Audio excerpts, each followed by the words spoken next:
ಭಗವಂತನ ಸೃಷ್ಟಿಯಲ್ಲಿರುವಂತಹ ಪ್ರಾಣಿಗಳು, ಕೀಟ ಜಂತುಗಳು ತುಂಬಾ ಸನಾತನ ಧರ್ಮವನ್ನ ಪಾಲಿಸ್ತಾ ಇರೋದಕ್ಕೆ ಒಂದು ಪ್ರತ್ಯಕ್ಷ ನಿದರ್ಶನ ಅಂತ ಹೇಳಿದ್ರೆ ತಪ್ಪಾಗೋದಿಲ್ಲ. ಈ ಪ್ರಾಣಿಗಳು ಸನಾತನ ಧರ್ಮಕ್ಕೆ ಒಗ್ಗೂಡಿ ಬದುಕ್ತಾ ಇರುವಂತಹ ಅವರ ಬದುಕಿನ ಚಿತ್ರಣದ ಬಗ್ಗೆ ಹೇಳೋದಾದ್ರೆ, ಪ್ರಾಣಿಗಳು ಎಷ್ಟರ ಮಟ್ಟಿಗೆ ಅದನ್ನ ಪಾಲಿಸ್ತಿದ್ದಾರೆ, ಅರ್ಥೈಸ್ಕೊಳ್ಬೇಕು ಮನುಷ್ಯ, ಅದನ್ನ ನೋಡಿ ಕಲಿಬೇಕು ಅನ್ನೋದಾದ್ರೆ ಏನ್ ಹೇಳ್ತೀರಾ? ಪ್ರಾಣಿಗಳು ಎಷ್ಟು ಮಟ್ಟಿಗೆ ಸನಾತನ ಧರ್ಮವನ್ನ ಒಪ್ಪಿ ಬದುಕು ನಡೆಸ್ತಾ ಇದೆ ಅನ್ನೋದ್ರ ಬಗ್ಗೆ. ಅವು ಪ್ರಾಣಿ ಪಕ್ಷಿಗಳು ನಿಜವಾಗ್ಲೂ ಅವಕ್ಕಿರುವಂಥ ಸಂಸ್ಕಾರ ಈ ಕೆಟ್ಟ ಮನುಷ್ಯ ಹುಳಕ್ಕೆ ಇಲ್ಲ. ನೋಡಿ, ಪಟಾಕಿ ದೇಹಕ್ಕೆ ಪ್ರಕೃತಿಗೆ ಹಾನಿಕಾರಕ ಅಂತ ಗೊತ್ತಿದ್ರೂ ಸಹ ಪ್ರಕೃತಿಯಲ್ಲಿ ಪಟಾಕಿಯನ್ನು ಹೊಡಿತಾನೆ. ಯಾವ ಧರ್ಮಗಳಲ್ಲಿ ನಿಮಗೆ ಹೇಳಿದ್ದಾರೆ ಪಟಾಕಿ ಹೊಡಿರಿ ಅಂತ? ನೋಡಿ, ಆಯಿತು, ನಾವೆಲ್ಲ ಇವತ್ತು ಹಿಂದೂಗಳು ಅಂತ ಹೇಳ್ಕೊಳ್ತೀವಿ ಅಲ್ವಾ? ಲಕ್ಷ್ಮಿಯನ್ನು, ಸಾಕ್ಷಾತ್ ದೇವತೆಯನ್ನು ಲಕ್ಷ್ಮಿಯಾಗಿ ನಾವು ಆರಾಧನೆ ಮಾಡುವಂಥ ನಾವು ಅದೇ ಲಕ್ಷ್ಮಿಯ ಲೇಬಲ್ ಹಾಕಿ ಪಟಾಕಿಗಳನ್ನ ಮಾಡಿ ಬ್ಲಾಸ್ಟ್ ಮಾಡ್ತೀವಿ. ಅಂದರೆ ಲಕ್ಷ್ಮಿಯನ್ನು ಪೂಜೆ ಮಾಡೋರು ನೀವೇ, ಲಕ್ಷ್ಮಿಯನ್ನು ಬ್ಲಾಸ್ಟ್ ಮಾಡೋರು ನೀವೇ. ಎಂಥ ವಿಕೃತಿ ಇದೆಲ್ಲ. ಪಟಾಕಿ ಹೊಡಿಲಿಕ್ಕೆ ನಿಮ್ಗೆ ಯಾರಾದರೂ ಹೇಳಿದ್ದೀರಾ? ಹೋಗ್ಲಿ, ಪಟಾಕಿ ಹೊಡಿ ಯಾವ ಪುರುಷಾರ್ಥಕ್ಕೋಸ್ಕರ ಈ ಪಟಾಕಿಗಳನ್ನ ಹೊಡ್ಕೊಂಡ್ಬಂದಿದ್ದೀರಾ?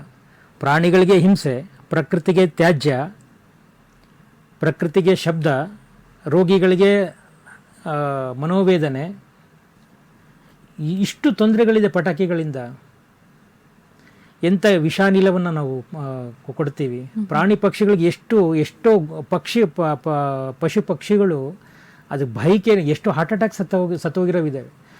ಅಷ್ಟು ಪಟಾಕಿ ಹೊಡೆದ್ರೆ ನಿಮಗೆ ಖುಷಿನಾ? ಅಂದರೆ ಇದು ಸಿಡಿಮದ್ದುಗಳನ್ನ ಹೊಡೆದ್ರೆ ಇವ್ರಿಗೆ ಖುಷಿ. ಇದೆಲ್ಲಾದ್ರೂ ಯಾವ ಪುರುಷ ಯಾವ ಸತ್ತರೆ ಹೊಡಿತೀರಾ? ಪಟಾಕಿ ಹೊಡಿತೀರಾ? ಯಾರಾದ್ರೂ ರಾಜಕಾರಣಿ ಗೆದ್ದರೆ ಹೊಡಿತೀರಾ? ಅಥವಾ ಇನ್ಯಾವ್ದ್ರಲ್ಲಿ ಗೆದ್ದರೆ ಇದು ಮಾಡ್ತೀರಾ? ಯಾರೋ ಮ್ಯಾಚಲ್ಲಿ ಗೆದ್ದರೆ ಹೊಡಿತೀರಾ? ಅಂದರೆ ಗೆದ್ದಿದ್ದಕ್ಕೆ ನೀವು ಒಳ್ಳೇದು ಮಾಡೋದನ್ನ ಬಿಟ್ಟು ನೀವು ಕೆಟ್ಟದ್ದು ಮಾಡಿದ್ರೆ, ಪ್ರಕೃತಿ ಹಾಳು ಮಾಡೋದನ್ನ ಯಾರಾದರೂ ನಿಮ್ಗೆ ಒಳ್ಳೇದು ಅಂತಾರ? ನೋಡೋಣ.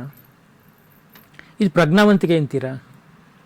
ದೀಪಾವಳಿನಲ್ಲಿ ಯಾರಾದರೂ ದೀಪಾವಳಿನಲ್ಲಿ ದೀಪಗಳನ್ನ ಹಚ್ಚಿ ಯಾರಾದರೂ ಕಣ್ಣು ಕೈಕಾಲು ಕಳ್ಕೊಂಡವ್ರು ಯಾರಾದರೂ ಇದ್ದಾರಾ?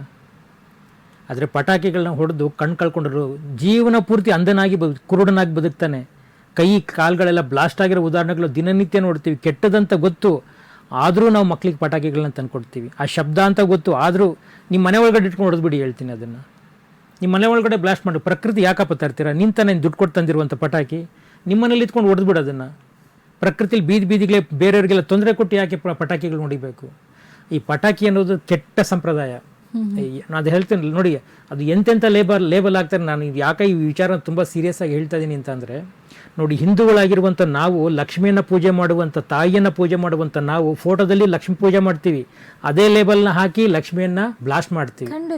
ಪೂಜೆ ಮಾಡೋರು ನಾವೇ, ಬ್ಲಾಸ್ಟ್ ಮಾಡೋರು ಇವ್ರದ್ದು ಎಂಥ ವಿಕೃತಿ ಅಂತ ಹೇಳಿ. ಅದು ಖಂಡಿತವಾಗಿ ನನಗೂ ಕೂಡ ಸಾಕಷ್ಟು ಬಾರಿ ಅಂತ ಅನ್ಸಿದೆ. ಯಾವುದೊಬ್ಬ ರಾಜಕಾರಣಿಗಳೇನು ತಪ್ಪು ಮಾಡಿದಾಗ ಅವರ ಆಕೃತಿ, ಅವರ ಫೋಟೋವನ್ನ ಇಟ್ಟು ಬೆಂಕಿ ಇಡೋದನ್ನ ನಾವು ನೋಡ್ತೀವಿ.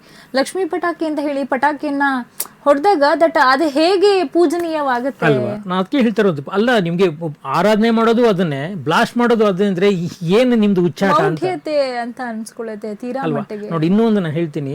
ಮುಸ್ಲಿಮ್ರು ಯಾವತ್ತಾದ್ರೂ, ನಾನು ಕೇಳಿಸ್ಕೊಳ್ಳಿ, ಮುಸ್ಲಿಮ್ರು ಯಾವತ್ತಾದ್ರೂ ಮಹಮ್ಮದ್ ಪೈಗಂಬರ ಲೇಬಲ್ ಹಾಕಿ ಪಟಾಕಿಗಳು ರೆಡಿ ಮಾಡಿದಾರಾ? ಯೇಸು ಕ್ರಿಸ್ತನ ಹೆಸರಲ್ಲಿ ಎಲ್ಲಾದ್ರೂ ಲೇಬಲ್ ಹಾಕಿ ಪಟಾಕಿಗಳು ರೆಡಿ ಮಾಡಿದಾರಾ? ನೀವಿನ್ನೆಂಥ ಹಿಂದೂಗಳು ಅಂತ ಹೇಳ್ಬೇಕು ನಿಮಗೆಲ್ಲ. ಲಕ್ಷ್ಮಿಯನ್ನು ಪೂಜೆ ಮಾಡೋರು ನೀವೇ ದರಿದ್ರಗಳು, ಇದನ್ನೇ ನೀವು ಬ್ಲಾಸ್ಟ್ ಮಾಡೋರು ನೀವೇ. ಅವರೆಲ್ಲಾದ್ರೂ ಮಾಡಿದ್ರೇನ್ರಿ? ಎಲ್ಲಾದರೂ ಯೇಸು ಕ್ರಿಸ್ತನ ಹೆಸರು ಹಾಕ್ಕೊಂಡು ಎಲ್ಲಾದರೂ ಪಟಾಕಿ ಹೊಡೆದಿದ್ದಾರ? ಲೇಬಲ್ ಮಾಡಿ ರೆಡಿ ಮಾಡಿದಾರ? ಯಾಕೆ ಈ ಕರ್ಮ ನಿಮ್ದೆಲ್ಲ? ನೀವು ಪ್ರಕೃತಿಗೆ ವಿರೋಧದಲ್ಲಿ ವಿರೋಧ ಇವರು. ಹೌದು. ಅಂತ ಇಂಥ ಪಟಾಕಿ ಹೊಡೆಯೋರು ಪ್ರಕೃತಿ ಬದುಕು ನೀವು ನಾಲಾಯಕಗಳು. ನೀವೆಲ್ಲ ಯಾವನೂ ಸನಾತನ ಧರ್ಮದವರೇ ಅಲ್ಲ ನೀವೆಲ್ಲ. ನನಗೆ ಅಷ್ಟು ಸಿಟ್ಟು ಬರುತ್ತೆ. ಯಾಕೆಂದರೆ ಎಷ್ಟೋ ಜನಕ್ಕೆ ಹಿಂಸೆ ಪಟಾಕಿಗಳಿಂದ. ಈ ಮ್ಯಾಚ್ಗಳಲ್ಲಿ ಎಷ್ಟು ಮ್ಯಾಚ್ಗಳಾಗುತ್ತೆ ಪಟಾಕಿ ಹೊಡೆಯೋದು. ಯಾವನೋ ಗೆಲ್ತಾನೆ. ಇವ ಹಾಳು ಮಾಡಿದ್ದೇನು ಪ್ರಕೃತಿ? ಒಳ್ಳೇದು ಮಾಡಿ ಏನಾದ್ರು ಸಂಭ್ರಮಾಚರಣೆ, 4 ಜನಕ್ಕೆ ಸಿಹಿ ಹಂಚಿ, ಬಡ ಜನಕ್ಕೆ, ಅಂಧರಿಗೆ, ನಿರ್ಗತಿಗೆ ಏನಾದ್ರು ತೊಗೊಂಡೋಗಿ ಕೊಡಿ ಸ್ವಾಮಿ. ಪಟಾಕಿ ಹೊಡೆದ್ರೆ ಬೇರೆಯವ್ರಿಗೆ ನಾಶ ಮಾಡಿದ್ರೆ, ಪ್ರಕೃತಿ ಹಾಳು ಮಾಡಿದ್ರೆ ಸಂತೋಷ ಅಂತಾರ? ಖಂಡಿತವಾಗಿ ಅದು ಸತ್ಯವಾದ ಮಾತು ಗುರುಗಳೇ. ಯಾರಿಗೂ ಮ್ಯಾಚ್ ಗೆದ್ದಿರೋ ಖುಷಿಗೆ ನಿರ್ಗತಿಕರಿಗೆ ನೀವು ಹೇಳ್ದಾಗೆ ಊಟ ಅಥವಾ ವಸ್ತ್ರ, ಒಂದಷ್ಟು ಹೊದಿಕೆಯನ್ನು ಕೊಟ್ಟಾಗ ಅಪ್ಪ ಅವ್ನು ಗೆದ್ದಂತೆ, ಅಥವಾ ಇವ್ರು ಯಾರೋ ಹುಟ್ಟಿದ್ರಂತೆ ಅದಕ್ಕೆ ಕೊಟ್ಟಿದ್ದಾರೆ, ಅವ್ರು ಚೆನ್ನಾಗಿರ್ಲಿ ಅಂತ ಆಶೀರ್ವಾದ ಮಾಡ್ತಾರೆ. ನಿಜಕ್ಕೂ ಕೂಡ ಆ ಥರ ಕೃತಜ್ಞತೆಯನ್ನು ಸಲ್ಲಿಸ್ತಾರೆ. ಪ್ರಕೃತಿ ನಮ್ಗೆ ಇಷ್ಟೆಲ್ಲ ಕೊಟ್ಟಿದೆ. ನೀವು ಹೇಳಿದಾಗೆ ಪ್ರಕೃತಿಗೆ ಕೃತಜ್ಞತೆಯನ್ನು ಸಲ್ಲಿಸೋದ್ರ ಬದಲು ಎಲ್ಲೊಂದ್ ಕಡೆ ಪ್ರಕೃತಿಗೆ ವಿರುದ್ಧವಾಗಿ, ಅಲೆಗೆ ವಿರುದ್ಧವಾಗಿ ಈಜುವಂತ ಕೆಲಸ ಕೃತಜ್ಞತೆ ಸಲ್ಲಿಸೋದು ಸರಿಯಾಗಿ ನೆಟ್ಟಗೆ ಬದುಕಿದ್ರೆ ಸಾಕು ಅವನು. ಹ್ಮ್ ಹ್ಮ್ ಕೃತಜ್ಞತೆ ಸಲ್ಲಿಸೋದಿರಲಿ, ಅವ್ನು ನೆಟ್ಟಗೆ ಬದುಕಿದ್ರೆ ಸಾಕು. ಈಗ ಆಯಿತು, ಮ್ಯಾಚ್ ವಿನ್ ಆಯ್ತಾ, ಯಾರು ಒಂದು ಹಸು ರೈತನ ತೊಗೊಂಡೋಗಿ ಕೊಡ್ರಿ, ಕೊಂಡ್ಕೊಂಡು ಕೊಡಿ. ನೀವು ತಗೊಳ್ಳೋ ಪಟಾಕಿ ರೇಟಿಗೆ ಒಂದು ಹಸು ಕರು ಬರುತ್ತೆ, ಕೊಡಿ ರೈತನಿಗೆ. ಗೋಮಾತೆ ಸಂಪತ್ತು ಉಳಿಯುತ್ತೆ, ಗೋ ಸಂಪತ್ತು ನಮ್ಗೆ ಉಳಿಯುತ್ತೆ. ಇದೇ ಸನಾತನ ಧರ್ಮ ಹೇಳ್ಕೊಡ್ತಾ ಇರುವಂಥದ್ದು. ಪಟಾಕಿ ಹೊಡಿಲಿಕ್ಕೆ ಎಲ್ಲರೂ ಅದಕ್ಕೆ ನಾನು ಹೇಳುವಂಥದ್ದು, ನಾನು ಬೇರೆಯವ್ರಿಗೆ ಹೇಳ್ತಾರೆ, ಹಿಂದೂಗನ್ನೆಲ್ಲ ಎಷ್ಟು ಮೌಢ್ಯಗಳಿದೆ, ನಾವು ಸರಿ ಮಾಡ್ಕೊಳ್ಳೋಣ. ನಾನು ಒಬ್ಬ ಹಿಂದೂವಾಗಿ ಹೇಳ್ತಾ ಇರುವಂಥದ್ದು, ನಾವು ಸರಿ ಮಾಡ್ಕೊಳ್ಳೋಣ. ತಪ್ಪು ಮಾಡ್ತಾ ಇದೀವಿ ನಾವು, ಇದರಿಂದ ಪ್ರಜ್ಞಾವಂತರಾಗಬೇಕು. ಇದು ಬೇಡ ನಮಗೆ. ಪಟಾಕಿಗಳು, ಕೆಮಿಕಲ್ಗಳು, ಪ್ಲಾಸ್ಟಿಕ್ಗಳು ಸನಾತನ ಧರ್ಮಕ್ಕೆ ವಿರೋಧವಾಗಿರುವಂಥದ್ದು, ಇವು ಮಾಡಬಾರ್ದು. ಇದು ಮಾಡ್ತಾ ಇದ್ದೀವಿ ಅಂದರೆ ನಾವು ನಮ್ಮ ಧರ್ಮಕ್ಕೆ ಮಾಡ್ತಾ ಇರುವಂಥ ಅಪಚಾರ. ಹಾಗಾಗಿ ಇವನ್ನೆಲ್ಲ ಬಿಟ್ಟು ನ್ಯಾಚುರಲ್ ಆಗಿ ಏನಿದೆ ಅದನ್ನು ಬಳಸೋಣ.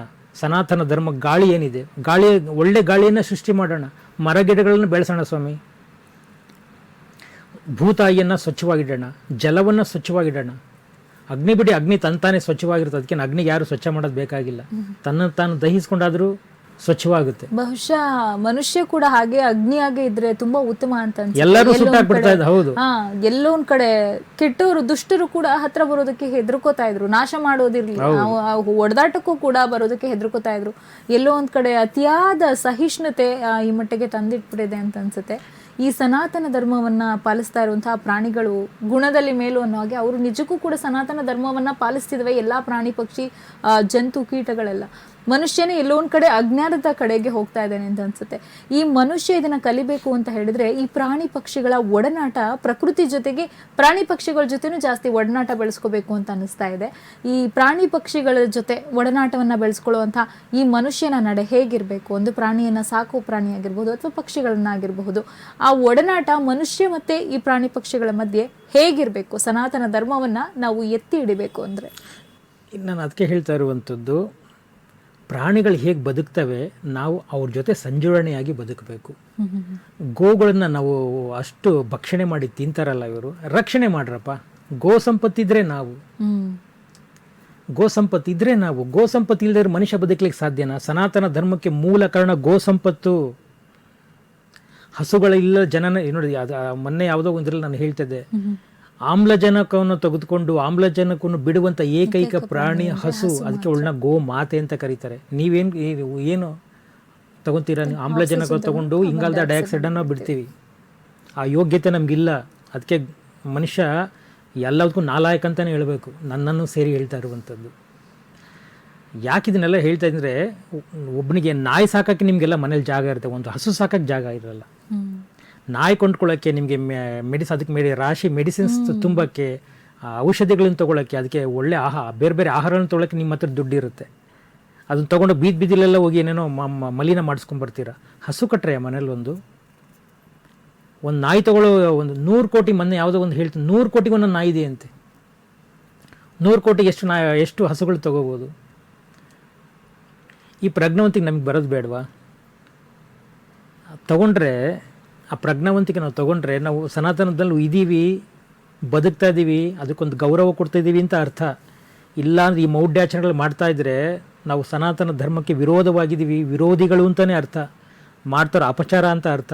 ಹಾಗಾಗಿ ನಾವೆಲ್ಲ ಪ್ರಜ್ಞಾವಂತರಾಗಬೇಕು. ಪಟಾಕಿಗಳನ್ನು, ಪ್ಲಾಸ್ಟಿಕ್ಗಳನ್ನು, ಕೆಮಿಕಲ್ಗಳಿರುವಂಥ ಪದಾರ್ಥಗಳನ್ನ ಆದಷ್ಟು ಕಂಟ್ರೋಲ್ ಮಾಡೋಣ ಅಂತ ನಾನು ಹೇಳ್ತೀನಿ.